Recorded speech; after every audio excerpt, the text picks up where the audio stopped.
ইতিমধ্যে ব্ল্যাক বেঙ্গল জাতের আমি আমার স্টল যেটা সাজাইছি পক্ষান্তরে দেশে ডেইরি ও পোল্ট্রি শিল্পের ব্যাপক প্রসার হয়েছে। এই খাতটি দেশের পুষ্টি চাহিদা পূরণ, কর্মসংস্থান সৃষ্টি সহ অর্থনৈতিক উন্নয়নে গুরুত্বপূর্ণ ভূমিকা রেখে চলেছে। ইতিমধ্যে আমরা সোনালী, শুভ্রা, স্বর্ণা ও সুবর্ণ সহ নতুন নতুন পোল্ট্রি জাতের জাত উৎপাদন করে খামারিদের হাতে তুলে দিয়েছি।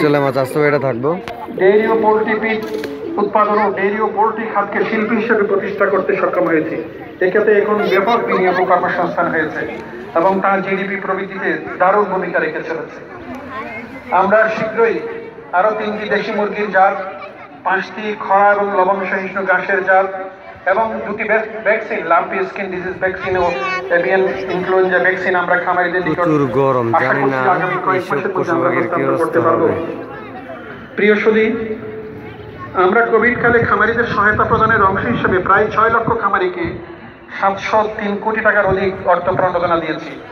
সে সময় দুধ, মাংস, ডিমের মূল্য স্থিতিশীল রাখতে খামারিদেরকে সাপোর্ট করতে আমরা দেশব্যাপী বিক্রয় কার্যক্রম হাতে নিয়েছি, যা এখনো চলমান আছে। এবছর রমজান মাসে আমরা ঢাকা শহরের 30টি স্থানে সুলভ মূল্যে মাংস বিক্রি করেছি এবং এই উদাহরণকে অনুসরণ করে দেশের আরো 45টি জেলায় এবছর এই কার্যক্রমের শুভ সূচনা হয়েছে। আমরা আশা করছি আগামী দিনগুলোতে সারা বাংলাদেশ